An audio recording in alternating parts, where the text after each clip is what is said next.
بسم اللہ الرحمن الرحیم الحمد للہ رب العالمین والصلاة والسلام علی رسولہ محمد خاتم النبیین و امام المتقین وقائد الغر المحجلین وعلی آلہ واصحابہ اجمعین اما بعد۔ کل کے درس میں ہم نے جو چیزیں ذکر کی تھیں حضور علیہ الصلاۃ والسلام کے جو آپ کا جو خاندانی پس منظر ہے، حضور علیہ الصلاۃ والسلام کے جو اجداد تھے کہ ان کا کیا کردار تھا عرب کے معاشرے میں، لوگ ان کو کس نظر سے دیکھتے تھے، وہ بیت اللہ کی خدمت کرتے تھے اور سارا کہ بیت اللہ کی خدمت انہوں نے کس طرح تقسیم کی ہوئی تھی۔ آج اسی کو تھوڑا سا آگے ہم بڑھاتے ہیں۔ حضور علیہ الصلاۃ والسلام کی پیدائش سے پہلے اللہ تعالیٰ نے کچھ ایسی چیزیں ظاہر فرمائیں جن سے جو ایک طرح سے علامت تھیں اس بات کی کہ اب اس آخری پیغمبر نے آنا ہے۔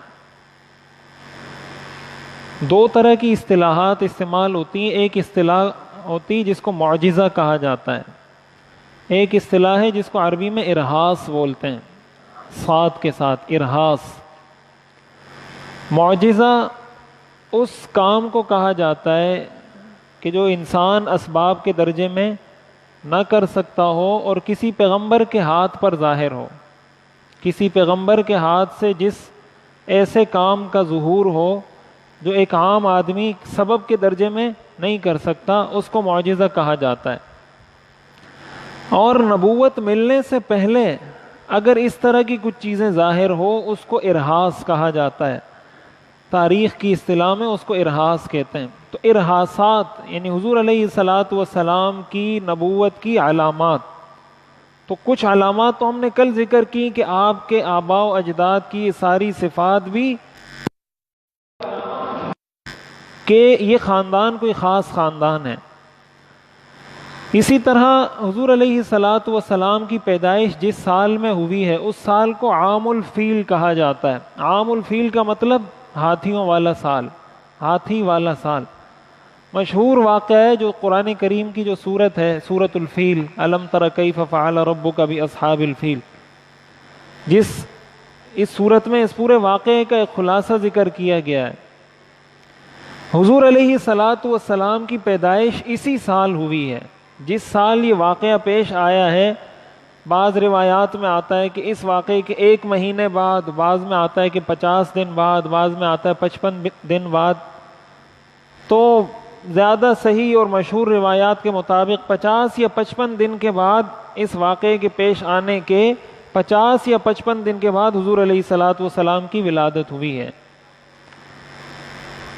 یہ جو واقعہ پیش آیا کہ اللہ تعالیٰ نے ابابیل کے ذریعے، پرندوں کے غول کے ذریعے ابرہہ کو اور اس کے لشکر کو ہاتھیوں سمیت تباہ کیا، واقعہ مشہور ہے، آپ نے سنا ہوگا، میں اس کا صرف خلاصہ ذکر کرتا ہوں۔ یہ ابرہہ یہ یمن میں ہوتا تھا، وہاں کا بادشاہ تھا اور عیسائی تھا۔ یہ اس چیز کو جب دیکھتا تھا کہ لوگ ساری دنیا سے آتے ہیں اور بیت اللہ کے گرد طواف کرتے ہیں، اس نے لوگوں سے پوچھا کہ یہ جو لوگ طواف کرنے کے لیے آتے ہیں یہ گھر کس چیز کا بنا ہوا ہے؟ تو لوگوں نے بتایا کہ یہ پتھر سے بنا ہوا ہے۔ یہ کہ میں اس کے مقابلے میں ایک ایسا گھر بناؤں گا، میں اس کے مقابلے میں ایک ایسا گھر یا ایسی عمارت تعمیر کروں گا کہ لوگ اس کی جب اس گھر کو دیکھیں گے کہ اتنی عظیم الشان اور اتنا بہترین اس کو تعمیر کیا گیا ہے، تو لوگ وہاں جانے کے بجائے پھر میرے عبادت گاہ میں آ کر عبادت کیا کریں گے۔ یعنی بیت اللہ کے مقابلے میں اس نے ایک گھر تعمیر کرنے کی اس نے ارادہ کیا اور اس نے تعمیر بھی کر دیا۔ عرب کو جب پتہ چلا، یہ بات میں نے عرض کی تھی کہ عرب چونکہ بیت اللہ کی خدمت کیا کرتے تھے، ان کو خدام بیت اللہ کہا جاتا تھا، بیت اللہ کے خادم۔ تو یہ بات وہ کسی بھی طرح برداشت نہیں کر سکتے تھے کہ بیت اللہ کے مقابلے میں کوئی اور گھر بنے۔ تو وہاں کسی عرب میں سے کسی شخص نے جا کر اس جگہ میں پاخانہ کر کے وہاں سے آ گیا، اس بات کے اظہار کے لیے کہ تم تو یہ کہتے ہو کہ ہم یہاں آ کر عبادت کریں گے، ہم تو تمہاری اس تعمیر شدہ جگہ کو اس کام کے قابل سمجھتے ہیں، عبادت تو بہت دور کی بات ہے۔ اس نے جب یہ دیکھا تو اس کو غصہ چڑھا، پیش آیا، اور پھر اس کے جواب میں، اس کے رد عمل میں، اس کے ریئیکشن میں اس نے کہا کہ میں بیت اللہ پہ حملہ کروں گا اور معاذ اللہ بیت اللہ کو منہدم کروں گا تاکہ پھر لوگ یہاں پر آئیں۔ اور وہ آیا، اور بالآخر نتیجے میں اللہ تعالیٰ نے وہ پرندے بھیجے، ان کے چونچ میں بھی کنکر ہوتا تھا، ان کے پنجوں میں بھی کنکر ہوتا تھا، اور وہ جس ہاتھی کو لگتا تھا تو اوپر سے لگ کے نیچے سے نکل جاتا تھا۔ قرآن کریم میں آتا ہے فَجَعَلَهُمْ كَعَصْفٍ مَأْكُولٍ، ان کو کھایا ہوا بھوسا بنا دیا، اس طرح کھایا ہوا بھوسا ہوتا ہے۔ یہ جو واقعہ پیش آیا ہے یہ بھی حضور علیہ السلام کی نبوت کی علامات میں سے ایک علامت تھی جس کو ارہاس کہا جاتا ہے، اور وہ علامت اس طرح تھی کہ اللہ تعالیٰ نے انسانوں پر اس بات کو ظاہر کیا کہ جب میں کوئی کام کرنا چاہوں تو وہ دنیا میں کوئی بھی شخص مجھے اس کام سے روک نہیں سکتا، اور چونکہ یہ میرے گھر کو گرانے کے لیے آئے تھے، میں نے ان پر عذاب نازل کیا، ان کی دنیا کے اسباب میں سے کوئی بھی چیز ان کو بچا نہیں سکی۔ اسی طرح جب میرا پیغمبر آئے گا، جب میرا رسول آئے گا، یہ ایک طرح سے ایک اشارہ تھا، ایک علامت تھی کہ اگر اس کی بھی پیروی نہیں کی جائے گی تو اللہ تعالیٰ اس بات پر بھی قادر ہے کہ ان پر بھی اپنا عذاب نازل کر دے۔ بہرحال یہ واقعہ پیش آیا، اور عرب میں یہ واقعہ بہت مشہور ہوا، اس لیے کہ کوئی عام واقعہ تو تھا نہیں، عرب میں ہاتھی تو ہوتے نہیں تھے، صحرائی علاقہ تھا، ہاتھی انہوں نے کبھی دیکھے نہیں تھے، اتنا بڑا جانور اور پھر پرندوں کے ذریعے وہ تباہ ہو جائے، ظاہر ہے ان کے لیے بہت بڑا واقعہ تھا۔ تو یہ ایک تاریخ بن گئی۔ پھر عرب یہ بتاتے تھے کسی چیز کے بارے میں کہ یہ واقعہ عام الفیل سے پہلے ہوا ہے اور یہ واقعہ عام الفیل کے بعد ہوا ہے، یعنی یہ ہاتھی والے واقعے سے، جیسے ہمارے نا ورلڈ ٹریڈ سینٹر ہے نا 9/11، تو وہ کہتے ہیں 9/11 سے پہلے یہ ہوا اور 9/11 کے بعد یہ ہوا۔ وہ 9/11 اسی لیے کہا جاتا ہے 9/11 کی وجہ سے تاریخ میں تاریخ تو وہی چل رہی ہے، لیکن مستقل ایک بڑا ایسا حادثہ تھا کہ ساری دنیا اس کو جانتی ہے، اب یہ ایک تاریخ بن جاتی ہے، ایک علامت بن جاتی ہے۔ حضور علیہ السلام کی پیدائش بھی اسی سال ہوئی ہے، اور حضور علیہ السلام کا تعلق چونکہ قبیلہ قریش سے تھا، قبیلہ قریش حضور علیہ السلام کے اجداد میں سے ایک ہیں فہر۔ میں نے جو نسب بیان کیا تھا اس میں ایک فہر آتا ہے، روایات میں آتا ہے کہ ان کو قریش کہا جاتا تھا۔ قریش کو قریش کیوں کہتے ہیں، اس کی علامہ عینی رحمۃ اللہ علیہ نے عمدۃ القاری میں 15 وجوہات ذکر کیے کہ قریش کو قریش کیوں کہا جاتا ہے۔ ایک وجہ اس میں سے یہ ہے کہ قریش سمندر کی ایک ایسی مچھلی ہے کہ جو ساری مچھلیوں پر غالب آ جاتی ہے۔ آپ یہ سمجھ لیں کہ سمندر کی مخلوقات کی بادشاہ ہے ایک طرح سے، اس کو قریش کہا جاتا ہے اس مچھلی کو، کیونکہ قریش کا قبیلہ بھی بہت زوراور تھا اور ان کا بہت احترام تھا، اس لیے اس قبیلے کو قریش کہا جاتا ہے۔ حضور علیہ السلام کے جو دادا ہیں عبد المطلب، ان کا اصل نام تھا شیبہ، اور عبد المطلب کے والد کا نام تھا ہاشم۔ تو ان کے جو والد تھے ہاشم، یہ جا رہے تھے شام، میں نے کل تفصیل سے عرض کیا تھا کہ یہ شام کے سفر کا آغاز انہوں نے کیا تھا، تو یہ جا رہے تھے شام، تو مدینہ منورہ میں انہوں نے نکاح کیا، اور وہاں ان کو اللہ تعالیٰ نے بیٹا دیا، اور یہ پھر چونکہ چلے گئے، ان کی جو اہلیہ تھی وہ مدینے میں ہی رہی، اور یہ وہاں سے واپس بھی آ گئے، بنو عبد النجار جو قبیلہ ہے وہاں انہوں نے شادی کی، تو یہ وہیں پلے بڑے۔ ان کا چونکہ انتقال ہو گیا، ہاشم جو حضور کے جد امجد تھے، عبد المطلب کے جو والد تھے، ان کا انتقال ہو گیا غزہ میں، جو فلسطین کا علاقہ غزہ، وہاں ان کا انتقال ہو گیا، تو یہ یہیں پلے بڑے۔ ان کے چچا تھے مطلب، عبد المطلب کا اصل نام شیبہ تھا، عبد عبد المطلب کا مطلب ہوتا ہے مطلب کا غلام، مطلب کا بندہ۔ یہ شیبہ کے چچا تھے جن کا نام مطلب تھا۔ تو یہ شیبہ یعنی حضور کے جو دادا تھے، جب یہ تھوڑے سے بالغ ہوئے تو یہ مطلب جو حضور ان کے عبد المطلب کے چچا تھے، شیبہ کے چچا تھے، یہ گئے اور ان کو وہاں سے لے کر آ گئے مکہ میں۔ تو یہ چونکہ ہر وقت ان کے ساتھ رہتے تھے اور ان کی خدمت کیا کرتے تھے، تو لوگ یہ سمجھے کہ یہ مطلب کا غلام ہے، یہ بچہ یا یہ نوجوان مطلب کا غلام ہے، اس وجہ سے ان کا نام عبد المطلب پڑ گیا۔ تو بجائے شیبہ کے ان کو پھر عبد المطلب کہا جانے لگا، ان کا اصل نام لوگوں کو یاد نہیں رہا اور عبد المطلب کے نام سے مشہور ہو گئے۔ یہ حضور کے دادا تھے عبد المطلب۔ حضور علیہ الصلوۃ والسلام کی ولادت کے بارے میں اتنا تو مورخین اور سیرت نگاروں کا اتفاق ہے کہ آپ کی ولادت پیر کے دن ہوئی ہے اور ربیع الاول کے مہینے میں ہوئی ہے، اس پر اتفاق ہے۔ اگرچہ روایات اور بھی ہیں، بعض روایات میں آتا ہے کہ رمضان میں ولادت ہوئی، بعض روایات میں آتا ہے کہ رجب میں ولادت ہوئی، لیکن وہ انتہائی ضعیف روایات ہیں۔ صحیح روایات کے مطابق اتنی بات طے ہے کہ آپ کی ولادت ربیع الاول کے مہینے میں ہوئی، اور یہ بات بھی طے ہے کہ آپ کی ولادت کا دن پیر کا دن تھا، کہ آپ کی ولادت پیر کے دن ہوئی۔ البتہ تاریخ میں اختلاف ہے کہ آپ کی ولادت کس تاریخ کو ہوئی۔ تو تاریخی کتابوں میں 3 ربیع الاول کا بھی تذکرہ آتا ہے، 8 ربیع الاول کا بھی تذکرہ آتا ہے، 12 ربیع الاول کا بھی تذکرہ آتا ہے، 18 ربیع الاول کا بھی تذکرہ آتا ہے، مختلف روایات ہیں۔ لیکن جو محقق تاریخ نگار ہیں یا سیرت نگار ہیں، ان کا کہنا یہ ہے کہ حضور علیہ السلام کی ولادت 8 ربیع الاول کو ہوئی ہے۔ اگرچہ 12 ربیع الاول کا بھی قول ہے، لیکن یہ زیادہ مضبوط قول نہیں ہے، اور یہ کئی مورخین نے لکھا ہے، اور محققین کا تقریباً اس بات پر اتفاق ہے، انہوں نے یہ بات لکھی، اور اس کی بنیادی وجہ اس کی یہ ہے کہ اس بات پر امت کا اتفاق ہے کہ آپ کی ولادت پیر کے دن ہوئی ہے۔ صحیح مسلم کی روایت ہے، حدیث شریف میں آتا ہے کہ حضور علیہ الصلوۃ والسلام سے ایک دیہاتی شخص نے پوچھا، یا رسول اللہ ما تقول فی صوم یوم الاثنین، کہ آپ پیر کے دن کے روزے کے بارے میں کیا فرماتے ہیں؟ آپ نے فرمایا ذاک یوم ولدت فیہ، یہ وہ دن ہے جس میں میری پیدائش ہوئی ہے۔ یہ صحیح مسلم کی روایت ہے۔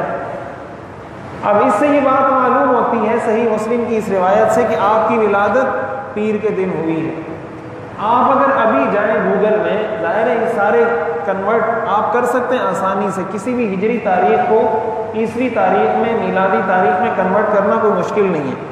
آپ ابھی جا کر وہاں لکھیں 12 ربیع الاول اور 571، حضور علیہ الصلوۃ والسلام کی ولادت 571 عیسوی کو ہوئی ہے، اس کو 571 میلادی کہا جاتا ہے، یعنی حضرت عیسیٰ علیہ السلام کی پیدائش کے 571 سال بعد حضور علیہ الصلوۃ والسلام کی پیدائش ہوئی ہے۔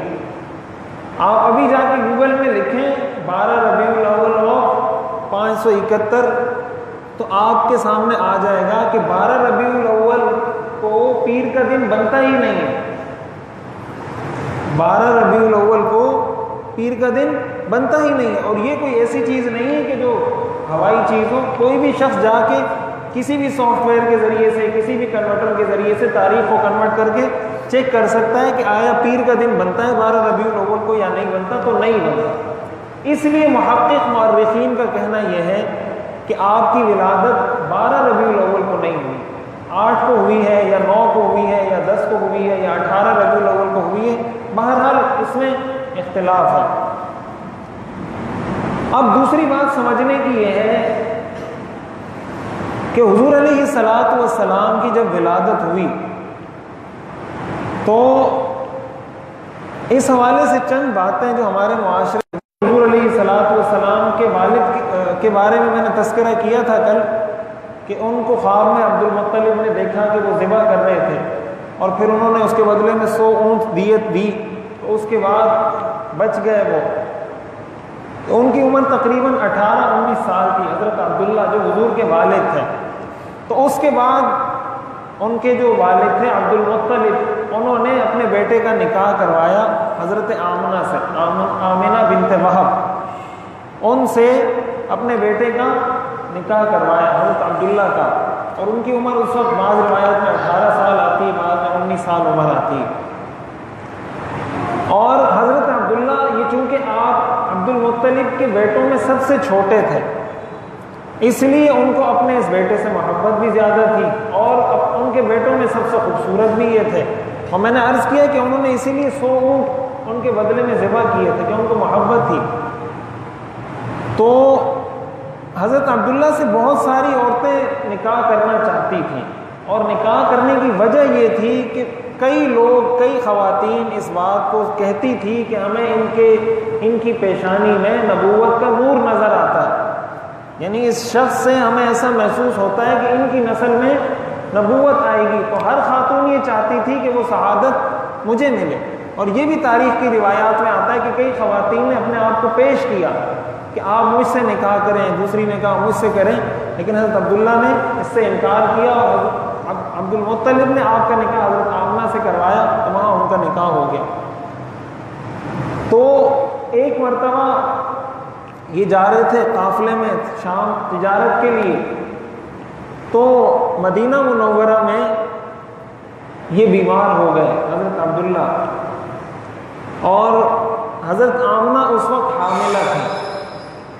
حضرت عبداللہ بیمار ہو گئے، آپ قافلے سے پیچھے رہ گئے، قافلہ چلا گیا، وہ پیچھے رہ گئے، اور 1 مہینے تک بیمار رہے، اور اس کے بعد ان کا انتقال ہو گیا. 25 سال کی عمر میں حضور علیہ السلام کے والد حضرت عبداللہ کا انتقال ہوا.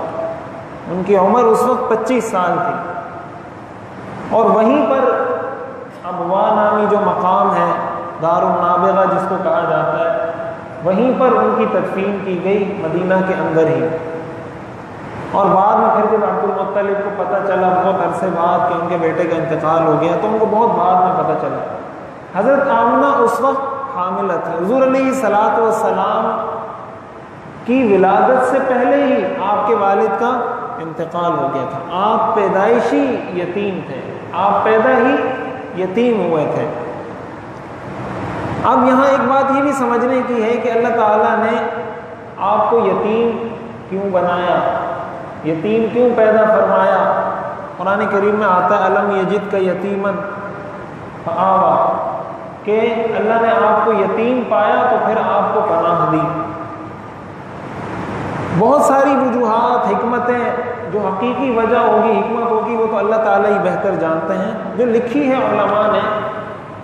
ان میں سے ایک بنیادی وجہ یہ ہے کہ حضور علیہ السلام چونکہ ایک رہبر، ایک قائد اور ایک لیڈر بن کر آپ نے ابھرنا تھا دنیا کے اندر، ایک قائد اور لیڈر کی حیثیت سے آپ نے آنا تھا. تو اللہ تعالیٰ یہ چاہتے تھے کہ ان کو ان سارے کٹھن اور مشکل مراحل سے گزارا جائے جو کسی انسان پر آ سکتے ہیں. کسی انسان پر جتنی مشکل آ سکتی ہے اس مشکل سے ان کو گزارا جائے، تاکہ اس مشکل سے گزر کر یہ جب آگے بڑھیں، یہ جب رہنما بنے، پیغمبر بنے، رسول بنے، ان کو سب کا احساس ہو، ان کو یہ پتہ ہو کہ ایک یتیم کے احساسات کیا ہوتے ہیں، غریب کے احساسات کیا ہوتے ہیں، ایک اس شخص کے احساسات کیا ہوتے ہیں جس کے سر پر کسی بڑے کا سایہ نہ ہو، تاکہ یہ پھر صحیح طریقے سے انصاف کر سکے، صحیح طریقے سے لوگوں کو ان کے حقوق دلا سکے. اس لیے کہ جو شخص پیدا ہی کسی ایسے گھرانے میں ہوا ہے جس کو کہا جاتا ہے کہ سونے کی چمچ منہ میں لے کے پیدا ہوا ہے اگر کوئی شخص، اس کو کیا پتہ کہ غریب کے احساسات کیا ہوتے ہیں، اس کو کیا پتہ کسی یتیم کے احساسات کیا ہوتے ہیں.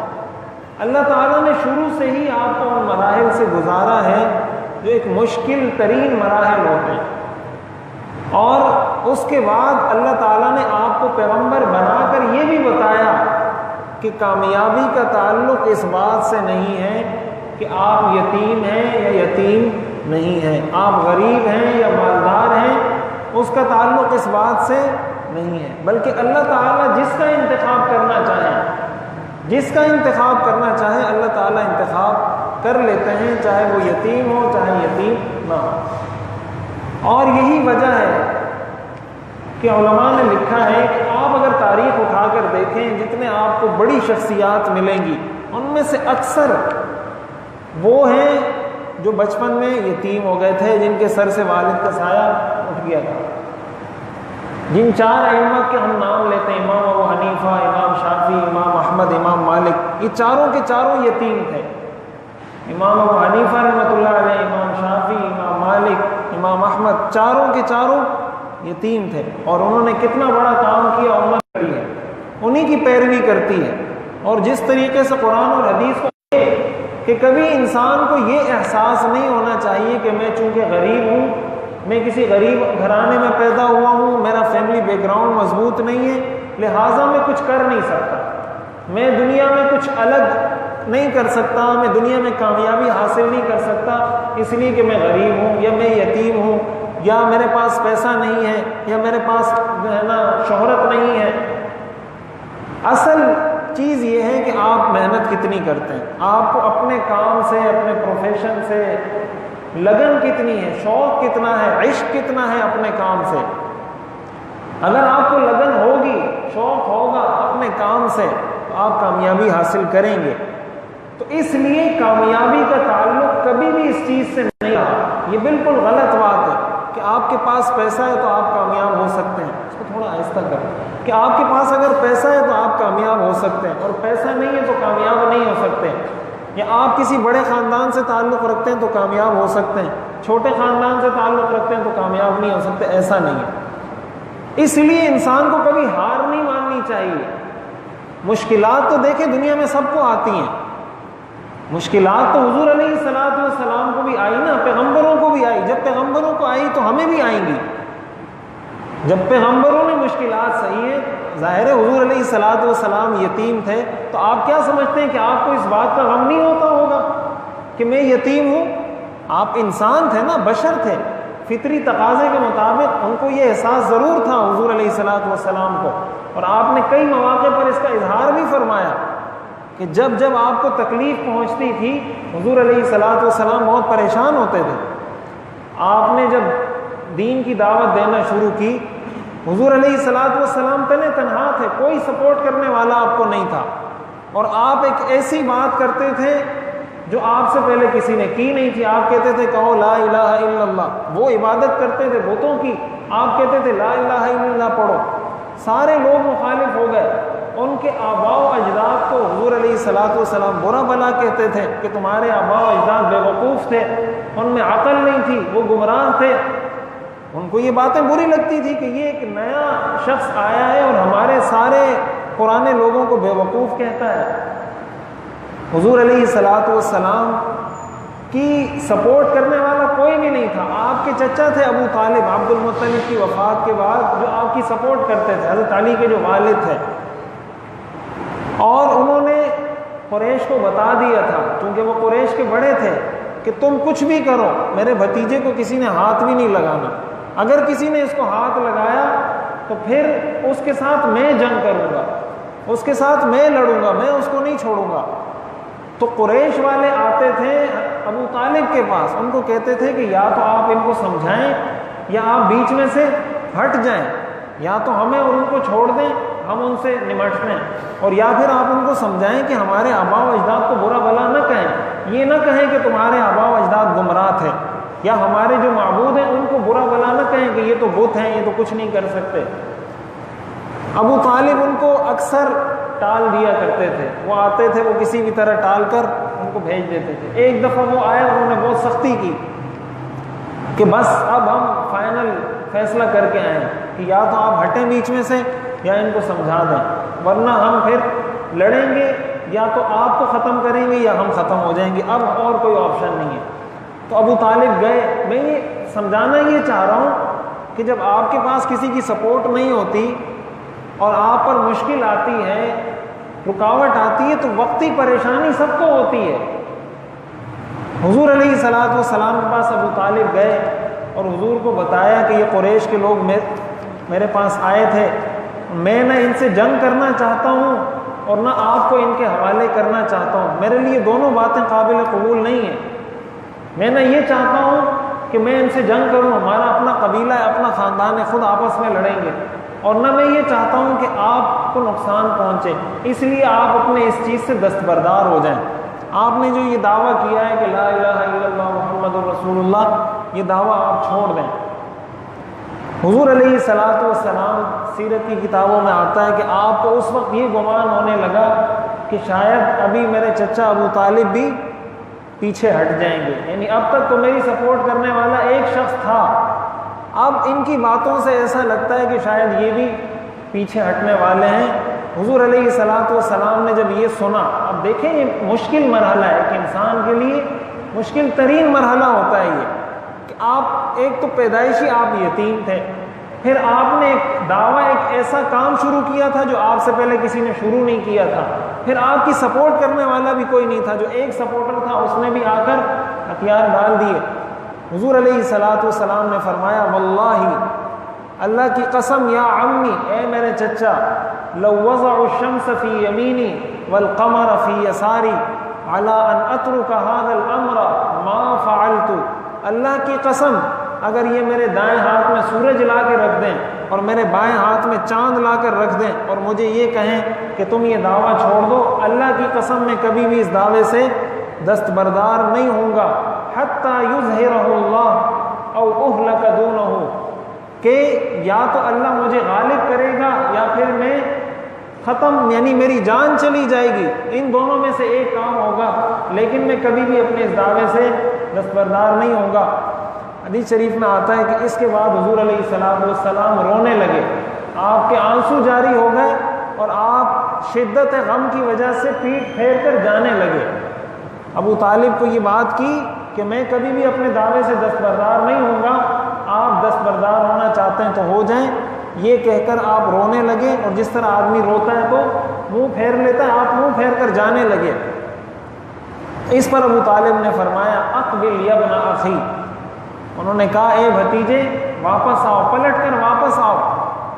حضور علیہ الصلوۃ والسلام واپس آئے، پوچھا کیا کہنا چاہتے ہیں؟ انہوں نے فرمایا قل ما احببت واللہ لا اسلمک. انہوں نے کہا جو چاہتے ہو کرو، اللہ کی قسم میں کبھی بھی تمہیں دشمنوں کے حوالے نہیں کروں گا، یعنی میں ابھی بھی تمہاری سپورٹ میں کھڑا ہوں. عرض کرنے کا مقصد یہ ہے کہ مشکلات ہر انسان پر آتی ہیں. اب یہ کم مشکل ہے، یہ کتنی بڑی مشکل ہے، لیکن حضور علیہ الصلوۃ والسلام کا عزم دیکھیں. لو وضع الشمس فی یمینی والقمر فی یساری، کہ دائیں ہاتھ میں سورج رکھ دیں، بائیں میں چاند رکھ دیں، میں اپنے کام سے پیچھے نہیں ہٹوں گا.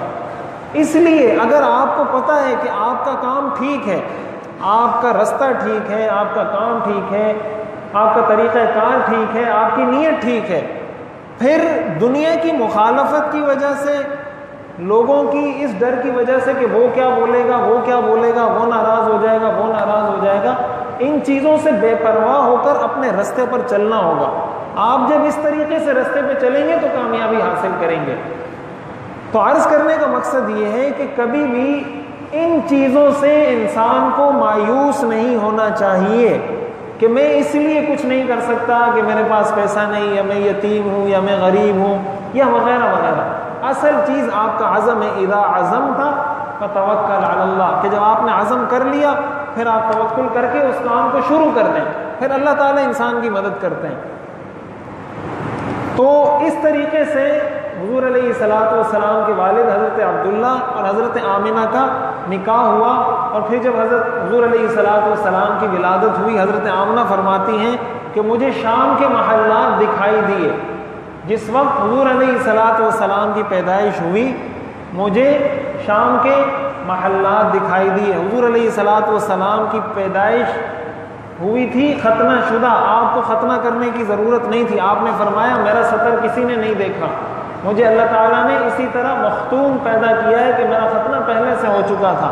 اسی طرح مسرورن، جو ناف کاٹتے ہیں، آپ نے فرمایا میری ناف پہلے سے کٹی ہوئی تھی، میری ناف کسی نے کاٹی نہیں ہے. یہ حضور علیہ الصلوۃ والسلام کی خصوصیت تھی.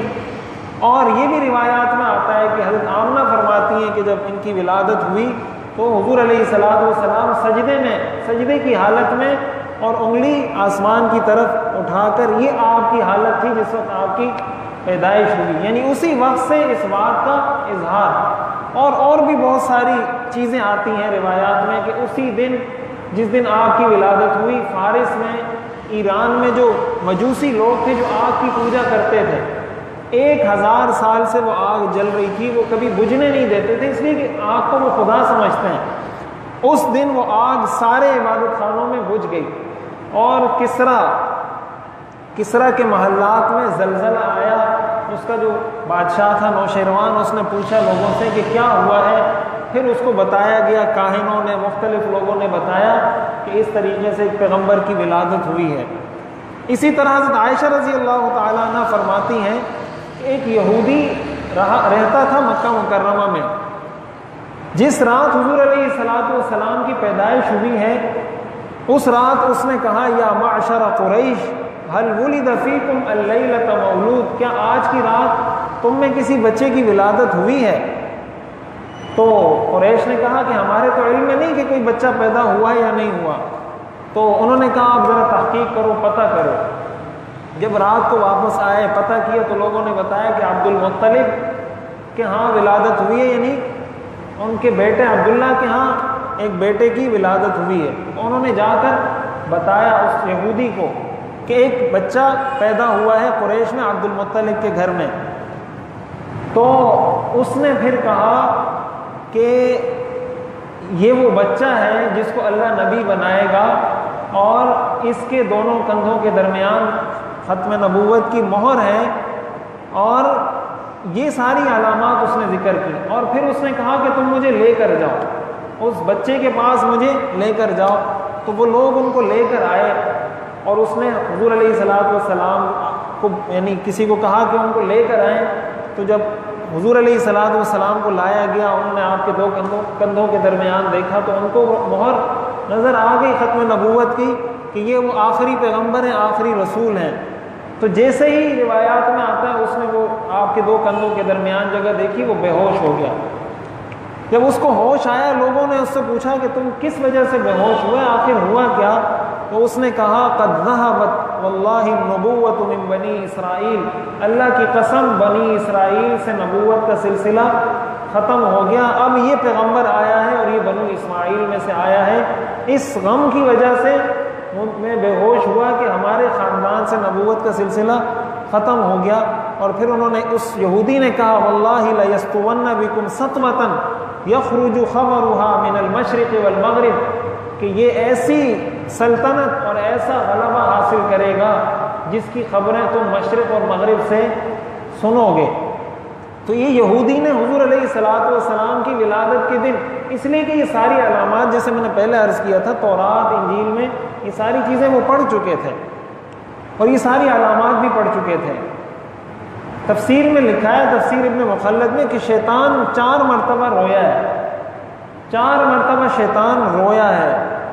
ایک اس وقت رویا جب اس پر اللہ نے لعنت کی، ایک اس وقت رویا جب اس کو اللہ نے جنت سے نکال کر زمین پر بھیج دیا، ایک اس وقت رویا جس دن حضور علیہ السلام کی ولادت ہوئی ہے، اور ایک اس دن رویا جس دن حضور علیہ السلام پر سورہ فاتحہ نازل ہوئی ہے۔ تو ظاہر ہے یہ شیطان کے لیے انتہائی مشکل ترین دن تھا جس دن حضور علیہ السلام کی ولادت ہوئی، کہ انہوں نے اللہ کی توحید کو پوری دنیا میں عام کرنا تھا۔ اب یہاں ایک بات سمجھنے کی یہ ہے حضور علیہ السلام کی ولادت کے حوالے سے، جیسے میں نے پہلے عرض کیا، یہ تو تاریخی پس منظر تھا۔ ایک بات اب جو ہماری عملی زندگی سے تعلق رکھتی ہے سمجھنے کی، وہ حضور علیہ السلام کا یوم پیدائش منانا، عید میلاد النبی جس کو کہا جاتا ہے، اس کی شرعی حیثیت کیا ہے؟ اب دیکھیں، یہ بات میں نے عرض کی کہ 12 ربیع الاول کو حضور علیہ السلام کی ولادت ثابت نہیں ہے۔ محقق علماء کا کہنا یہی ہے، اگرچہ اس میں تاریخی روایات 12 کی بھی موجود ہیں، تو اور اگر اس بات کو تسلیم کر لیا جائے، اگر یہ تسلیم کر لیا جائے کہ آپ کی ولادت 12 ربیع الاول کو ہوئی ہے، تو اب دیکھیں، سب سے پہلی بات یہ ہے کہ صحابہ کرام میں اس بات پر اختلاف ہونا، یعنی آج تک اس بات میں امت کا اختلاف ہے کہ آپ کی ولادت کس دن ہوئی، اس سے یہ معلوم ہوتا ہے کہ صحابہ کرام نے حضور کی ولادت کی تاریخ کو محفوظ نہیں کیا۔ حضور علیہ الصلوۃ والسلام سے صحابہ کو کتنی محبت تھی کہ آپ کا لعاب مبارک زمین پر گرنے نہیں دیتے تھے، آپ کا لعاب مبارک ہاتھوں میں لے کر اپنے جسم پر مل لیا کرتے تھے، اتنی محبت تھی، اور کیسے جانثار صحابہ تھے حضور کے۔ لیکن صحابہ نے حضور کی ولادت کی تاریخ کو محفوظ نہیں کیا۔ اس سے یہ معلوم ہوتا ہے کہ ان کی نظر میں یہ تاریخ کو محفوظ کرنا کوئی شرعی لحاظ سے الگ سے اہمیت نہیں رکھتا تھا، وگرنہ جہاں وہ حضور کے اتنے جانثار تھے تو یہ کیسے ممکن تھا کہ وہ حضور کی تاریخ پیدائش کو یاد نہ رکھتے۔ اور اگر صحابہ نے حضور کی تاریخ پیدائش کو یاد کیا ہوتا، محفوظ کیا ہوتا، تو آج امت میں اختلاف نہ ہوتا۔ امت کا اختلاف تو اسی وجہ سے ہے کہ روایات مختلف ہیں، تو روایات کا مختلف ہونا اس بات کی دلیل ہے کہ صحابہ کرام میں اس کو اہتمام سے محفوظ نہیں کیا گیا۔ اب دوسری بات سمجھنے کی یہ ہے کہ دیکھیں دین نام ہے، یہ بات میں کئی دفعہ عرض کر چکا ہوں، دین نام ہے حضور علیہ الصلوۃ والسلام کی اتباع کا۔ من احب سنتی فقد احبنی، جس نے میری سنت سے محبت کی اس نے مجھ سے محبت کی۔ ومن احبنی کان معی فی الجنہ، جس نے مجھ سے محبت کی وہ جنت میں میرے ساتھ ہوگا۔ تو حضور کی محبت کا تقاضا حضور کی سنت سے محبت ہے۔ اب صحابہ کرام میں خود حضور علیہ الصلوۃ والسلام 63 سال آپ کی حیات طیبہ آپ زندہ رہے، اسی طریقے سے صحابہ کرام، آپ کو کسی صحابی کی تاریخ اور سیرت میں یہ بات نہیں ملے گی کہ کسی صحابی نے حضور علیہ الصلوۃ والسلام کا یوم ولادت منایا ہو، انہوں نے اس کو سیلیبریٹ کیا ہو، باقاعدہ اس کے لیے کوئی جشن کیا ہو، یا باقاعدہ اس کو الگ سے کوئی تاریخی حیثیت دی ہو۔ اب دیکھیں یہ جو بات ہے یہ کوئی ہوائی بات تو ہے نہیں، تاریخ آپ کے سامنے ہے، سیرت آپ کے سامنے ہے، آپ سیرت اٹھا کر کسی بھی حدیث سے، کسی بھی صحابی کے عمل سے یہ بات ثابت کر ہی نہیں سکتے۔ اس چیز کا وجود ہی نہیں تھا تو ثابت کہاں سے ہوگا؟ اب جب صحابہ میں بھی اس کا وجود نہیں تھا، تابعین میں بھی اس کا وجود نہیں تھا، تبع تابعین میں بھی اس کا وجود نہیں تھا، اس کا مطلب یہ چیز ہمیں صحابہ سے نہیں ملی، یہ چیز ہمیں حضور علیہ الصلوۃ والسلام سے نہیں ملی۔ جب حضور علیہ الصلوۃ والسلام سے ہمیں نہیں ملی، اس کو دین کا نام دینا، اب دیکھیں اس کو جب آپ عید کہتے ہیں، عید اسلام کا تہوار ہے، اسلامی اصطلاح ہے یہ۔ حدیث شریف میں آتا ہے حضور علیہ الصلوۃ والسلام نے فرمایا ان اللہ ابدلکم بخیر منہما عید الاضحیٰ وعید الفطر، کہ اللہ تعالیٰ نے تمہیں یہودیوں اور عیسائیوں کی عیدوں کے بدلے میں 2 عیدیں دی ہیں، ایک کا نام عید الاضحیٰ ہے، ایک کا نام عید الفطر ہے۔ عید کو عید اس لیے کہا جاتا ہے کہ یہ بار بار آتی ہے، عاد یعود کے معنی دہرانے کے ہوتے ہیں، بار بار آنے کے ہوتے ہیں۔ اب جب آپ اس کو عید کہتے ہیں، اب دیکھیں سب سے پہلی چیز اگر یہ سمجھی جائے، اسلام میں جو 2 عیدیں منائی جاتی ہیں، حضور علیہ الصلوۃ والسلام، ایک بات یہ بھی سمجھنی چاہیے کہ حضور علیہ الصلوۃ والسلام کا جو یوم ولادت ہے، اس بات میں کوئی شک نہیں کہ وہ تاریخ کا عظیم ترین دن ہے، اس سے عظیم دن، اس سے سعادت والا دن، اس سے مبارک دن دنیا میں اور کوئی نہیں ہے۔ اس دن سے جس دن حضور علیہ الصلوۃ والسلام کی ولادت ہوئی، یہ بات تو طے ہے، مسئلہ یہ نہیں ہے کہ وہ مبارک دن ہے یا نہیں، اس میں کون اختلاف کر سکتا ہے۔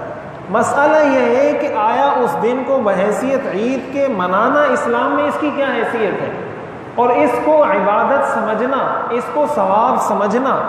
اب بدعت کی تعریف ہی ہے، بدعت کس چیز کو کہا جاتا ہے؟ بدعت اسی چیز کو کہا جاتا ہے کہ ایک ایسے کام کو جو دین کا حصہ نہیں ہے، آپ دین بنا کر اس کو ثواب بتا کر کہ اگر آپ کرو گے تو آپ کو ثواب ملے گا، نہیں کرو گے تو آپ کو گناہ ملے گا، جو کرے گا وہ عاشق رسول ہے اور جو نہیں کرے گا وہ عاشق رسول نہیں ہے۔ وہ لکھا ہوتا ہے کہ سوائے ابلیس کے جہاں میں سارے خوشیاں منا رہے ہیں، ٹھیک ہے، وہ ہمیں ابلیس کہتے ہیں، یہ سارے ابلیس ہیں۔ تو اب دیکھیں یہ بولنے میں یہ کتنا آسان ہے کہ آپ کسی کو ابلیس بول دیں، لیکن آپ کو پتہ ہے کہ یہ کتنا کتنا گہرا جملہ ہے کہ کسی کو ابلیس بولنا،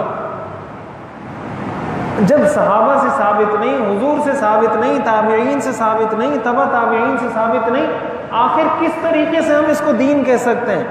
کس طریقے سے اس کو ہم ثواب کا کام کہہ سکتے ہیں کہ اس طریقے سے اس دن کو منانا یہ ثواب کا کام ہے، اور جو نہیں منائے گا اس کو ثواب نہیں ملے گا، جو منائے گا اس کو ثواب ملے گا؟ آخر بدعت اور کہاں کس چیز کو جاتا ہے؟ اسی چیز کو تو بدعت کہتے ہیں۔ آپ نماز میں 4 رکعت کے بجائے 6 رکعت پڑھ لیں، اب 6 رکعت پڑھنا کوئی گناہ تو نہیں ہے، 2 رکعت آپ اضافی پڑھ لیں۔ آپ روزہ رکھتے ہیں اور آپ یہ کہیں کہ میں غروب آفتاب پر روزہ نہیں توڑوں گا بلکہ عشاء کی اذان پر توڑوں گا، اس لیے کہ ایک آدمی جو ہے نا 10 گھنٹے بھوکا رہتا ہے، میں 11 گھنٹے بھوکا رہوں گا، آپ کیا سمجھتے ہیں اس کو ثواب ملے گا یا گناہ ملے گا؟ گناہ ملے گا اس کو، اس کی نیت بھی اچھی ہے، اس کا کام بھی اچھا ہے، اس کا عمل بھی اچھا ہے، لیکن یہ اس طریقے سے روزہ رکھنا ثابت نہیں ہے، حضور سے ثابت نہیں، صحابہ سے ثابت نہیں۔ اس کو یہ کہا جائے گا کہ بھائی تمہارا یہ روزہ قبول نہیں، تمہارا یہ عمل قبول نہیں، یہ بدعت ہے۔ کسی بھی کام کو اگر آپ دین کا حصہ سمجھ کر کرتے ہیں اور وہ دین نہیں ہے، اسی کو بدعت کہا جاتا ہے۔ اب دوسری بات سمجھنے کی یہ ہے کہ ایک تو یہ بات طے شدہ ہے کہ ہمیں اس کا ثبوت صحابہ کے دور میں خیر القرون جس کو حضور نے کہا ہے کہ بہترین زمانہ میرا زمانہ ہے، پھر اس کے بعد وہ زمانہ جو اس کے بعد ہے، پھر اس کے بعد وہ زمانہ جو اس کے بعد ہے، خیر القرون قرنی ثم الذین یلونہم ثم الذین یلونہم، اس زمانے میں اس کا کوئی تذکرہ نہیں۔ دوسری بات جو سمجھنے کی ہے وہ یہ کہ اگر یہ مسلمانوں کا تہوار ہوتا، یہ مسلمانوں کے لیے عید کا دن ہوتا، تو تہوار ہمیشہ پوری قوم کا ایک ہوا کرتا ہے اور ایک ہی طریقے سے منایا جاتا ہے۔ عید الفطر مسلمانوں کا تہوار ہے، سب ایک ہی طریقے سے اس کو مناتے ہیں، اور وہ طریقہ کیا ہے؟ عید کی نماز پڑھتے ہیں جا کر اور نئے کپڑے پہنتے ہیں۔ اسی طرح عید الاضحیٰ کا تہوار ہے، اس تہوار کو کس طریقے سے منایا جاتا ہے؟ قربانی کر کے عید کی نماز پڑھ کے اس کو منایا جاتا ہے۔ پوری دنیا میں مسلمانوں کی عید کا یہ ایک ہی طریقہ ہے۔ ہندو اگر ہولی کھیلتے ہیں تو ہندو کسی بھی ان کے فرقے سے تعلق رکھتا ہو، جو ان کی ہولی کا دن ہے، ہر ہندو وہ کرتا ہے۔ کرسمس ہے، ہر عیسائی جا کے کرسمس کا دن مناتا ہے۔ لیکن یہ جو 12 ربیع الاول ہے، آپ کو تو پاکستان، ہندوستان، بر صغیر سے باہر اس کا تصور بھی نہیں ملے گا۔ تو اس کا کیا مطلب ہوا کہ مسلمان سارے پاکستان، ہندوستان میں بس، اس کے علاوہ سارے غیر مسلم ہیں، اس کے علاوہ سارے ابلیس ہیں، سارے اس کے علاوہ کوئی بھی عاشق رسول نہیں ہے، یعنی یہ اسلام سارا کا سارا پاکستان، ہندوستان اور بنگلہ دیش میں بس۔ اور پھر اگر پاکستان، ہندوستان کو بھی دیکھ لیں تو آپ دیکھیں یہاں پہ منا رہا ہے آدمی، وہاں پہ نہیں منا رہا، وہاں پہ منا رہا ہے، وہاں پہ نہیں منا رہا، وہاں پہ منا رہا ہے، وہاں پہ نہیں منا رہا۔ پھر منانے کا انداز الگ ہے، منانے کا انداز الگ ہے۔ یہاں کراچی میں کسی اور طریقے سے منایا جا رہا ہے، حیدرآباد میں کسی اور طریقے سے منایا جا رہا ہے، ہندوستان چلے جائیں تو وہاں کسی اور طریقے سے منایا جا رہا ہے، پنجاب چلے جائیں وہاں کسی اور طریقے سے، سرحد چلے جائیں۔ اس سے معلوم ہوتا ہے کہ یہ مسلمانوں کا تہوار نہیں ہے۔ اگر مسلمانوں کا دینی تہوار ہوتا سارے ایک طریقے سے اس کو مناتے۔ ایک اور چیز یہ سمجھنی چاہیے کہ دیکھیں حضور علیہ الصلوۃ والسلام جب تشریف لائے، یہودیوں کا مقدس دن ہفتے کا دن ہے، عیسائیوں کا مقدس دن اتوار کا دن ہے۔ حضور علیہ الصلوۃ والسلام کی پیدائش پیر کے دن ہوئی ہے۔ اگر شریعت کی نظر میں اس چیز کی اہمیت ہوتی تو مسلمانوں کے لیے مقدس دن ہفتے میں پیر کا دن ہوتا۔ اسلام نے ریورس کیا ہے، ہفتہ تھا یہودیوں کا، اس کے بعد عیسائی آئے، ان کا دن اتوار تھا۔ حضور کی ولادت پیر کو ہوئی ہے تو مسلمانوں کا تہوار پیر کو ہونا چاہیے تھا۔ اسلام نے اس چیز کو ریورس کیا ہے، جمعے کے دن کو مسلمانوں کی عید قرار دیا ہے کہ یہ جمعے کا دن مسلمانوں کے لیے ایک تہوار کی اور ایک عظیم دن کی حیثیت رکھتا ہے۔ وگرنہ اگر اسلام کی نظر میں یہ کوئی الگ سے اہمیت کا حامل معاملہ ہوتا تو پیر کے دن کو قرار دیا جاتا کہ مسلمانوں کا ہفتے میں جو سب سے عظیم دن ہے وہ پیر کا دن ہوگا۔ لیکن اس کی ہمیں کوئی تاریخ میں مثال اور اسلام میں اس کی ہمیں کوئی وجہ نہیں ملتی۔ ایک اور چیز جو سمجھنے کی ہے، دیکھیں مسلمانوں کا اپنا کیلنڈر ہے، ہجری کیلنڈر جس کو کہا جاتا ہے، جیسے اب 1439 ہجری چل رہا ہے۔ اب صحابہ کرام میں جب مشورہ ہوا کہ ہم نے اس کیلنڈر کو شروع کرنا ہے، عیسائیوں کا اپنا کیلنڈر ہے، جس طرح یہ ہم 2018 2017 19 یہ وہ کیلنڈر ہے عیسائیوں کا جو میلادی حضرت عیسیٰ علیہ السلام کی ولادت سے چل رہا ہے۔ تو حضرت عمر رضی اللہ تعالیٰ عنہ نے فرمایا کہ مسلمانوں کا اپنا کیلنڈر ہونا چاہیے، ہماری اپنی تاریخ ہے، مسلمانوں کو یہ کہنا چاہیے کہ ہماری تاریخ کے لحاظ سے یہ 1 تاریخ ہے، یہ 2 تاریخ ہے، یہ 3 تاریخ ہے۔ اب دیکھیں اس کیلنڈر کا آغاز حضور کی یوم ولادت سے بھی ہو سکتا تھا کہ مسلمانوں کے اس کیلنڈر کا آغاز صحابہ کس دن سے کرتے؟ حضور کی ولادت سے کرتے، جس طرح حضرت عیسیٰ علیہ السلام کی ولادت سے عیسوی تاریخ چلتی ہے، اسی طریقے سے اس دن سے بھی کر سکتے تھے جس دن حضور پر وحی نازل ہوئی، کسی بھی دن سے کر سکتے تھے، لیکن صحابہ نے اس کا آغاز متفقہ طور پر کس دن سے کیا؟ جس دن حضور علیہ السلام نے ہجرت کی ہے مکہ مکرمہ سے، جس دن آپ نے مدینہ ہجرت کی ہے، اس دن کو اسلامی سال کا پہلا دن قرار دیا، اسی لیے اس کو ہجری کیلنڈر کہا جاتا ہے، یہ ہجرت سے نکلا ہے۔ ہجری کیلنڈر اسی لیے کہتے ہیں کہ اس کا آغاز حضور کی ہجرت سے ہوتا ہے۔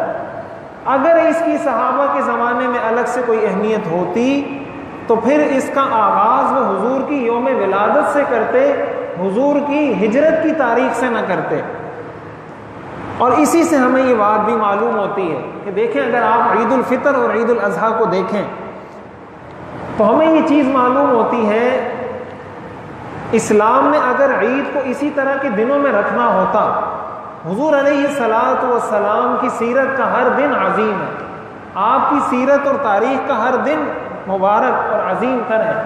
جس دن حضور علیہ السلام کی ولادت ہوئی، جس دن حضور علیہ السلام پر پہلی وحی نازل ہوئی، جس دن حضور علیہ السلام نے ہجرت کی، جس دن حضور علیہ السلام حج کے لیے تشریف لے کر گئے، جس دن حضور علیہ السلام نے بدر میں مسلمانوں نے پہلی فتح حاصل کی، جس دن صلح حدیبیہ ہوا جس کو انا فتحنا لک فتحا مبینا قرآن نے کہا، یہ سارے عظیم دن ہیں۔ اسلام نے ان میں کسی بھی دن کو عید کا دن نہیں بنایا، ان میں سے بھی کسی دن کو عید کا دن بنایا جا سکتا تھا، اسلام نے عید کا دن بنایا عید الفطر کو اور عید الاضحیٰ کو۔ اور اس کے پیچھے تصور کیا ہے؟ تصور اس کے پیچھے یہ ہے کہ ایک مسلمان 1 مہینہ عبادت کرتا ہے، 1 مہینہ رمضان کے روزے رکھتا ہے، اس رمضان کے روزے رکھنے کے بعد اللہ تعالیٰ اس کو خوشی عطا فرماتے ہیں کہ بھائی یہ میری طرف سے تمہیں عید ہے، میری طرف سے تمہارے لیے ایک تہوار ہے۔ اب یکم شوال کو عید الفطر منائی جاتی ہے، یکم شوال کو کوئی تاریخی واقعہ تو پیش نہیں آیا، یعنی یکم شوال کوئی ایسی تاریخ تو نہیں کہ جس دن یہاں حضور کی ولادت ہوئی ہو یا آپ نے فتح مکہ کیا ہو یا ہجرت، یکم شوال کی تو کوئی ایسا واقعہ یکم شوال کو نہیں ہوا۔ اسی طرح عید الاضحیٰ کو دیکھیں، عید الاضحیٰ اس موقع پر منائی جاتی ہے جب مسلمان حج کی عظیم عبادت انجام دیتے ہیں، اس کے بعد عید کا دن 10 ذی الحجہ کو منایا جاتا ہے۔ اس سے معلوم یہ ہوتا ہے کہ اسلام میں اصل اہمیت اس بات کی ہے کہ آپ حضور علیہ السلام کی سنتوں کی اتباع کتنی کرتے ہیں، آپ قرآن اور حدیث پر عمل کتنا کرتے ہیں۔ اس چیز کی اہمیت زیادہ ہے، جتنا آپ حضور کی سنتوں پر عمل زیادہ کریں گے اتنی آپ کی خوشی بھی بڑھ جائے گی، اتنی شریعت کی نظر میں آپ کی اہمیت بھی بڑھ جائے گی، اتنا آپ کا اجر بھی بڑھ جائے گا۔ اور جتنا سنتوں کا اتباع کم ہوگا اتنا ہی شریعت کی نظر میں اس شخص کی اہمیت اور ویلیو کم ہوگی۔ لہٰذا اس سے ہمیں یہ معلوم ہوتا ہے، دیکھیں ایک تو ہے کہ آپ ربیع الاول کے مہینے میں حضور علیہ السلام کا تذکرہ کریں، حضور علیہ السلام کی سیرت بیان کریں۔ اب یہ کوئی منع نہیں ہے کہ آپ حضور کی سیرت بیان کریں، ہم ابھی بھی بیان کر رہے ہیں، ابھی تو ربیع الاول نہیں ہے، ہم ابھی بھی بیان کر رہے ہیں حضور کی تاریخ اور سیرت، آپ ربیع الاول میں بھی بیان کریں، ربیع الاول کے بعد بھی کریں، وہ منع نہیں ہے۔ منع جو ہے وہ یہ کہ آپ ایک تو آپ نے دن کو خاص کیا، پھر اس دن کو آپ نے شرعی اہمیت دی کہ آپ یہ کہتے ہیں کہ یہ مستحب ہے، یہ سنت ہے، یہ ثواب کا کام ہے، جو کرے گا وہ عاشق ہے، جو نہیں کرے گا وہ عاشق نہیں ہے، وہ گستاخ ہے، وغیرہ وغیرہ. یہ چیزیں اس سے پتہ چلتا ہے کہ اس کو دین کا حصہ بنایا گیا ہے. اور اب ہمارے ہاں جس طریقے سے منایا جاتا ہے، ہمارے ہاں جس طریقے سے نعتیں آنے لگی ہیں میوزک کے ساتھ. اب دیکھیں لوگوں کو تفریح کا شوق ہے، ان کو تفریح چاہیے ہر چیز میں. اب گانے لوگ سنتے تھے، گانوں کا متبادل لوگوں نے یہ بنایا کہ نعتوں میں میوزک شروع کر دیا. حضور علیہ الصلوۃ والسلام نے فرمایا کہ مجھے اللہ نے اس لیے بھیجا ہے کہ میں موسیقی کے آلات کو توڑوں. اس مقصد کے لیے اللہ نے مجھے بھیجا ہے. اور ہم حضور کی نعت پڑھتے ہیں میوزک کے ساتھ. تو اب لوگ اس کو سنتے ہیں بڑے شوق سے. قوالی دیکھ لیں. اب قوالی کے اندر ایک تو الفاظ بڑے شرکیہ ہوتے ہیں، اکثر شرکیہ الفاظ ہوتے ہیں. اور پھر اس کے اندر بھی ڈول باجے میوزک. لوگ اس کو صبح صبح دکانوں میں لگا کے سن رہے ہوتے ہیں. بسوں والے جب بس چلاتے ہیں تو پہلے قوالی لگاتے ہیں جیسے یہ کوئی ثواب کا کام ہو. اب اس طریقے سے اگر آپ منائیں گے کہ جس چیز کو ختم کرنے کے لیے حضور تشریف لائے تھے ان کی یوم ولادت پر وہی کام آپ کر رہے ہیں. کیک کاٹے جا رہے ہیں حضور علیہ الصلوۃ والسلام کی یوم ولادت پر. اب حضور کی یوم ولادت پر کیک کاٹنا، یہ تو اگر آپ کو کوئی انگریز کہے کہ ہم جب سالگرہ مناتے ہیں تو تم کہتے ہو یہ غلط کرتے ہو، خود اپنے پیغمبر کا تم کیک کاٹتے ہو، کیا جواب دیں گے آپ؟ یہ کیک کاٹنا تو ہندوؤں کی رسم ہے، یہ تو کافروں کی رسم ہے. ہم تو یہ کہتے ہیں کہ اپنے عام بچے کے لیے بھی کیک نہیں کاٹو، اس لیے کہ اس میں بھی کافروں کے ساتھ مشابہت ہے. یہ سالگرہ منانا بھی ٹھیک نہیں. اور آپ اسی مشابہت والا عمل کر رہے ہیں کس کے لیے؟ حضور علیہ الصلوۃ والسلام کے لیے، جنہوں نے ہر چیز میں ان کی مشابہت سے منع کیا ہے. یہودی 10 محرم کا روزہ رکھتے تھے، آپ نے فرمایا میں 9 محرم کا بھی رکھوں گا. 9 محرم کا اس لیے رکھوں گا تاکہ ان کی مخالفت ہو جائے. اب روزہ رکھنا ثواب کا کام ہے، آپ اس ثواب کے کام میں بھی ان کی مخالفت کر رہے ہیں کہ یہ چونکہ 10 کا رکھتے ہیں میں 10 کے ساتھ 9 رکھوں گا یا 10 کے ساتھ 11 رکھوں گا تاکہ ہم ان سے الگ ہو جائیں. تو ہم یہاں جس طریقے سے منائیں، اب جس طریقے سے ماڈل اس کے بنائے جاتے ہیں بیت اللہ کے، اب اس طرح کے کیک بھی بنتے ہیں کہ گنبد بنایا ہوا ہے، گنبد خضرا، اور پھر اسی کیک پر چھری پھیر دیتے ہیں. بیت اللہ بنایا ہوا ہے، اسی پر چھری پھیر دیتے ہیں. اب یہ کون سا عشق ہے؟ یہ کون سا ہم کیا درس دے رہے ہیں کہ اسی پر آپ چھری پھیر رہے ہیں؟ یہ ادب ہے یا بے ادبی ہے؟ ادب کے نام پر کتنی بڑی گستاخی ہے، کتنی بڑی بے ادبی ہے. تو ہم لوگ ہمارے معاشرے میں جس طریقے سے یہ چیزیں در آئی ہیں، جس طریقے سے ہمارے معاشرے میں داخل ہو گئی ہیں، تو ایک تو اس طریقے یہ بات اچھے طریقے سے سمجھنی چاہیے. یہ جو میوزک والی نعتیں ہیں اس کا سننا بالکل ناجائز اور حرام ہے. اور اس کا سننا اس لیے بھی ناجائز ہے کہ لوگ اس کو ثواب سمجھ کے سن رہے ہوتے ہیں. اب وہ جو کوک اسٹوڈیو کے نام سے بہت سارے گانے آتے تھے، اب انہوں نے نعتیں بنانا شروع کر دی ہیں. اب اس میں گلوکار جناب، بھائی آپ نعت نہ پڑھیں، پڑھنی ہے تو بغیر میوزک کے پڑھیں. جس نے سننی ہوگی سنے گا، جس نے نہیں سننی ہوگی نہیں سنے گا. اب میں یہاں پر بیان کرتے ہوئے ڈول بجانا شروع کر دوں کہ چونکہ لوگ کم بیٹھتے ہیں اس لیے ڈول بجاؤں گا تو لوگ زیادہ بیٹھیں گے، یہ کون سا طریقہ ہے؟ آیا اس طریقے سے میرے لیے یہ کام کرنا جائز ہوگا کہ بھائی ویسے بیان میں کم لوگ بیٹھتے ہیں، میوزک ساتھ ساتھ میوزک بھی چلے گا ہلکا ہلکا اور ماحول بھی ہوگا، ڈول دھماکہ بھی ہوگا، تو لوگ بولیں گے چلو یار پارٹی بھی ہو جائے گی، بیان بھی ہو جائے گا. یہی کام ہم نعتوں کے ساتھ کر رہے ہیں. نعت کے ساتھ جب آپ میوزک چلا رہے ہیں، نعت بھی حضور کی صفات ہیں، آپ کی تعریف ہے، اس تعریف کے ساتھ آپ میوزک چلا رہے ہیں اور آپ کے یوم ولادت پر چلا رہے ہیں، یوم ولادت کا جشن منایا جا رہا ہے. تو جس چیز کو آپ ختم کرنے کے لیے آئے تھے، آپ ان کی یوم ولادت پر اسی چیز کو اور زیادہ زوروں کے ساتھ کر رہے ہیں. ایسی نعتیں سننا ناجائز ہے، ایسی قوالی سننا ناجائز ہے. آپ نے اگر نعتیں سننی ہے وہ نعتیں سنیں. نعت پڑھنا ثواب کا کام ہے، نعت پڑھنا کوئی بدعت ناجائز نہیں ہے. حضرت حسان بن ثابت رضی اللہ تعالیٰ عنہ یہ حضور کے شاعر تھے. حضور علیہ الصلوۃ والسلام خود ان کے لیے ممبر سجا کر، ممبر سیٹ کر کے ان کو بٹھاتے تھے کہ حسان ممبر پر بیٹھو اور میری تعریف بیان کرو، لوگوں کو میری نعت سناؤ.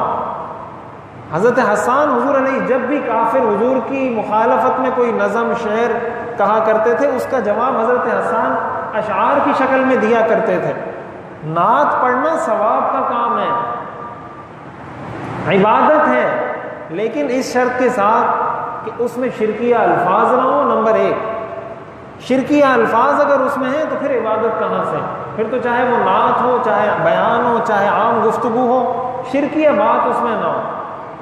دوسری بات یہ ہے کہ اس میں کوئی خلاف شریعت کام نہ ہو، جیسے میوزک ہے۔ اب یا مثال کے طور پر آپ نعت سن رہے ہیں کسی نامحرم خاتون کی، اب آپ ویڈیو بھی دیکھ رہے ہیں، ایک نامحرم وہ نعت پڑھ رہی ہے، آپ اس کو سن رہے ہیں۔ ہمارے ہاں رمضانوں میں ٹی وی چینل پہ اس طرح کے مقابلے ہوتے ہیں، لڑکیاں آ رہی ہیں، نعت کا مقابلہ ہو رہا ہے، نعت کمپٹیشن ہے۔ اب نام تو بڑا اچھا ہے، لوگ تو سمجھتے ہیں یہ دین کا کام ہو رہا ہے۔ اب جب آپ ٹی وی پر عورتوں کو لا کے نامحرم عورتیں لوگوں کو دکھا رہے ہو، تو اب دیکھیں فرق یہ ہے، ایک تو ایک عورت ہے نا جو آ کے ٹی وی پہ خبریں پڑھتی ہے یا ٹی وی پہ آ کے گانے گاتی ہے، تو وہ گانے کوئی بھی ثواب کی نیت سے نہیں سنتا۔ جو بھی اس گانے کو سنے گا وہ اس کو پتہ ہے کہ گناہ ہے، لیکن جب عورت ٹی وی پہ آ کے نعت پڑھے گی تو وہ گناہ کی نیت سے نہیں سنے گا اس کو، وہ اس کو ثواب کی نیت سے سنے گا۔ حالانکہ اسی وقت نعت کا سننا فرض یا واجب نہیں ہے، اور نامحرم سے نگاہوں کو نیچے کرنا فرض ہے۔ اب اس کا مطلب یہ ہوا کہ آپ ایک اچھے کام کی آڑ میں اس سے حرام کام کا ارتکاب کروا رہے ہیں۔ اچھے کام کی آڑ میں کہ لیبل آپ نے اس کو اچھا دے دیا، اور اس کی آڑ میں ہو رہا ہے حرام کام۔ لوگ سمجھ رہے ہیں کہ میں ثواب کما رہا ہوں، حالانکہ وہ گناہ کما رہا ہے۔ اب یہ دیکھیں، یہ کوئی جذباتی باتیں نہیں ہیں کہ آپ جذبات میں آ جائیں، کہہ دیں یہ تو گستاخ رسول ہے، یہ تو فلاں ہے۔ یہ مذاق ہے، آپ کسی کو بھی گستاخ بنا دیں۔ اس لیے سنت کی پیروی۔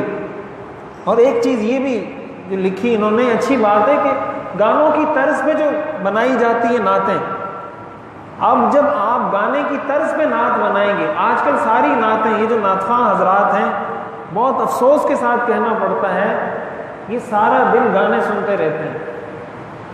کس مقصد کے لیے؟ کہ ہمیں طرز مل جائے۔ بھائی آپ سادہ پڑھ لو، بغیر طرز کے پڑھ لو، آپ نے حضور کی صفات بیان کرنی ہے۔ اب وہ بیٹھ کے کبھی کوئی گانا سنیں گے، کبھی دوسرا گانا سنیں گے، کہیں گے نہیں یہ اس پہ فٹ نہیں بیٹھ رہا، اس پہ نہیں بیٹھ رہا، پھر دوسرا سنیں گے، پھر تیسرا سنیں گے۔ اب اگر آپ نعت اس طریقے سے پڑھیں گے، آپ کی زبان میں کیا اثر ہوگا؟ کیا اثر ہوگا آپ کی زبان میں؟ آپ حضور کی تعریف بیان کر رہے ہیں اور گانے سن کر اس کی طرز پر آپ نعت پڑھ رہے ہیں، اور سننے والے کے ذہن میں نعت بعد میں آتی، گانا پہلے آتا ہے۔ وہ کہتا ہے یار یہ تو اس گانے کی طرز پر ہے، وہ گانا گنگنا رہا ہوتا ہے، آپ نعت پڑھ رہے ہوتے ہیں، وہ دل میں گانا گنگنا رہا ہوتا ہے۔ تو اس کا مطلب یہ ہوا کہ آپ اس کو ایک غلط چیز کی یاد دہانی کا ذریعہ بن رہے ہیں۔ اس لیے ان چیزوں سے بھی احتراز واجب ہے۔ گانے کی طرز پہ نعت بنانا بھی جائز نہیں ہے، یہ بات یاد رکھیں۔ تو نعت تو جائز ہے، لیکن اس میں ہم نے بہت ساری ناجائز چیزیں جمع کر دی ہیں، ان ناجائز چیزوں کو نکال دیں۔ جو جائز عمل ہے، پھر یہ سنت بھی ہے، پھر یہ ثواب بھی ہے، پھر یہ عبادت بھی ہے، پھر یہ اجر کا باعث بھی ہے، پھر یہ فضیلت کا کام بھی ہے، پھر یہ صحابہ کی سنت بھی ہے۔ اللہ تعالیٰ نے قرآن میں حضور علیہ الصلوۃ والسلام کی تعریف کی ہے، قرآن میں سراسر حضور کی تعریف ہی تو ہے۔ انک لعلی خلق عظیم انک لمن المرسلین، یہ ساری تعریف ہی ہے حضور کی کہ آپ کے اخلاق اچھے ہیں، آپ پیغمبر ہیں، آپ کا مرتبہ بلند ہے، اور جو ہے نا آپ مجنون نہیں ہیں، آپ کاہن نہیں ہیں۔ نعتوں میں یہی چیزیں بتائی جاتی ہیں نا۔ تو آپ نعت، حضور کی نعت کہنا یہ اللہ کا طریقہ ہے۔ اللہ نے حضور کی نعت پڑھی ہے، آپ بھی پڑھیں، صحابہ نے حضور کی نعت پڑھی ہے، آپ بھی پڑھیں، لیکن ان ساری چیزوں کو نکال کر۔ تو عرض کرنے کا مقصد یہ تھا کہ یوم ولادت پر اگر آپ نے کچھ کرنا بھی ہے، زیادہ سے زیادہ آپ یہ کر لیں کہ کچھ لوگوں کو جمع کر کے آپ تذکرہ کریں حضور کا، حضور کی سیرت ان کو بتائیں۔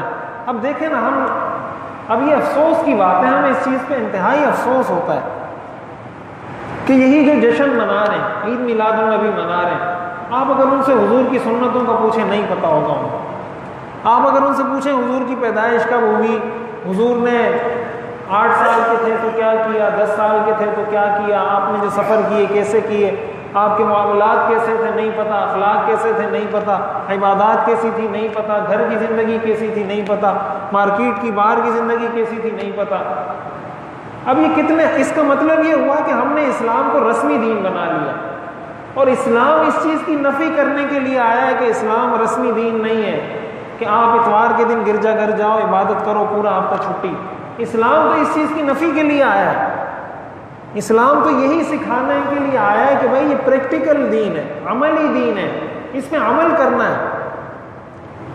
اور ایک آخری بات یہاں یہ عرض کر دوں کہ جب یہ بات کی جاتی ہے پھر لوگ کہتے ہیں آپ 14 اگست تو بڑی خوشی سے مناتے ہیں، اور یوم دفاع تو بڑی خوشی سے مناتے ہیں، اور فلاں دن تو بڑی خوشی سے مناتے ہیں، حضور کی باری آتی ہے تو آپ کہتے ہو ناجائز ہے۔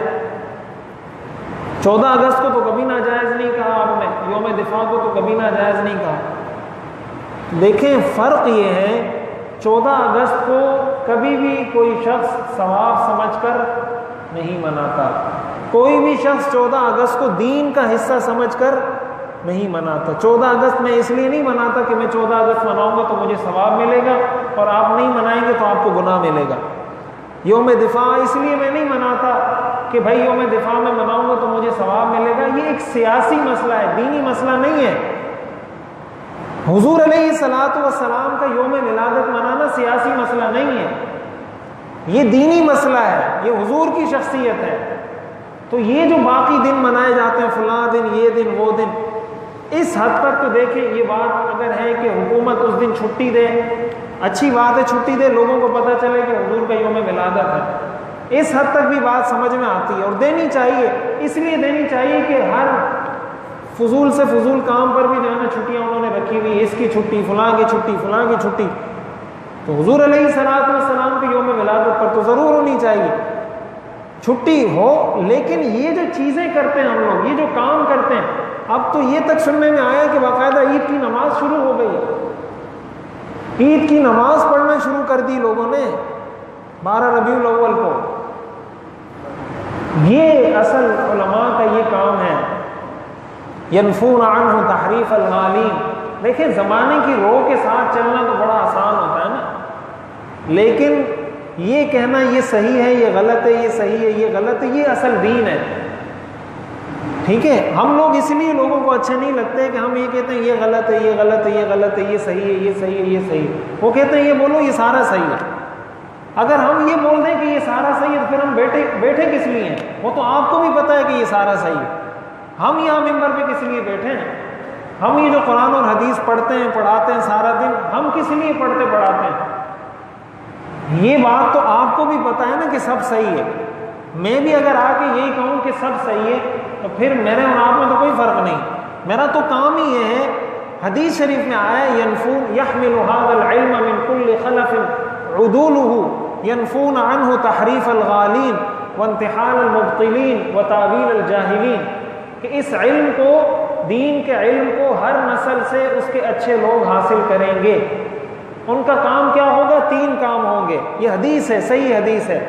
ینفون عنہ تحریف الغالین، جو غلو کرنے والے لوگ دین میں تحریف کریں گے، ان علماء کا کام ہوگا کہ دین سے ان چیزوں کو نکالیں۔ غلو کا مطلب ہوتا ہے مبالغہ کرنا کسی چیز میں۔ اب حضور علیہ الصلوۃ والسلام کی محبت میں یہ غلو ہے کہ آپ حضور کی محبت کے نام پہ ایسے کام کر رہے ہیں جن سے حضور نے منع کیا۔ علماء کا کام یہ ہے کہ لوگوں کو بتائیں کہ یہ دین کا حصہ نہیں ہے۔ وانتحال المبطلین، دوسرا کام علماء کا حدیث میں یہ بتایا کہ جو باطل پرست لوگ ہیں، جو اسلام کی طرف غلط باتیں منسوب کریں، علماء کا کام یہ ہے کہ لوگوں کو بتائیں کہ یہ اسلام ہے، یہ اسلام نہیں ہے، یہ اسلام ہے، یہ اسلام، یہ علماء کا کام حضور نے بتایا۔ وتأویل الجاہلین، اور جاہل لوگ جو دین کی غلط تشریح کریں، علماء کا کام یہ ہے کہ لوگوں کو بتائیں کہ یہ تشریح ایک جاہل آدمی نے کی ہے، یہ غلط تشریح ہے، اس کی صحیح تشریح ہے۔ اب علماء کا کام ہی ہے۔ ہمارے لوگ ان چیزوں میں جذباتی ہو جاتے ہیں، کہتے ہیں نہیں یہ غلط ہے، بس میں تو ایسا ہی کروں گا۔ تو دیکھیں اگر آپ دلیل سے بات سمجھنا چاہتے ہیں، عقل کو، دماغ کو کھول کے بات کو سمجھنے کی نیت سے سننا اور سمجھنا چاہتے ہیں، آپ سن لیں، سمجھ لیں، پھر فیصلہ کریں کون سی بات ٹھیک ہے، کون سی بات غلط ہے۔ اور اگر اندھی تقلید ہی کرنی ہے کہ نہیں چاہے یہ صحیح ہو چاہے غلط ہو میں نے یہی کرنا ہے، پھر اس کو کم از کم اسلام نہ کہیں، اس کو اسلام نہ کہیں۔ اسلام تو یہ کہتا ہے جو صحیح ہے اس کو صحیح بولو، جو غلط ہے اس کو غلط بولو۔ اگر آپ نے یہ کہنا ہے کہ بس جو وہ کر رہا ہے میں نے وہی کرنا ہے، صحیح ہے یا غلط ہے میری بلا سے مجھے کوئی پرواہ نہیں، اس کو پھر اسلام کا نام نہ دیں، پھر آپ اس کو مرضی جو بھی نام دے دیں۔ تو اس لیے حضور علیہ الصلوۃ والسلام کی یوم ولادت کے حوالے سے پہلی بات یہ ہے کہ آپ کی ولادت تحقیقی بات یہ ہے کہ 12 ربیع الاول کو نہیں ہے، اگرچہ یہ روایت بھی موجود ہے۔ اور دوسری بات یہ ہے کہ اگر اس دن آپ کی ولادت ہو بھی تو اس موقع پر عید میلاد النبی کا منانا، اس موقع پر سالگرہ منانا، اس موقع پر میوزک چلانا، میوزک والی نعتیں چلانا، انڈین گانوں کی طرز پہ بنی ہوئی نعتیں چلانا اور اس کو عید کا دن کہنا، ایک اسلامی تہوار بتلا کر اس کو منانا، یہ بدعت ہے، دین میں اپنی طرف سے اضافہ ہے، یہ ناجائز ہے، اس کی شریعت اجازت نہیں دیتی۔ اصل کام یہ ہے کہ ہم حضور علیہ الصلوۃ والسلام کی سیرت کو پڑھیں، اس کو سمجھیں، آپ کی سنتوں کو پڑھیں، اس کو سمجھیں اور اس کو اپنی زندگی میں لانے کی کوشش کریں۔ اللہ تعالی ہمیں عمل کرنے کی توفیق عطا فرمائے۔ آخر دعوانا ان الحمدللہ رب العالمین، الحمدللہ رب العالمین والصلاة والسلام علی رسولہ محمد وآلہ واصحابہ اجمعین۔ ربنا آتنا فی الدنیا حسنہ وفی الآخرۃ حسنہ وقنا عذاب النار۔ صلی اللہ تعالی علی خیر خلقہ محمد وآلہ واصحابہ اجمعین، آمین برحمتک یا ارحم۔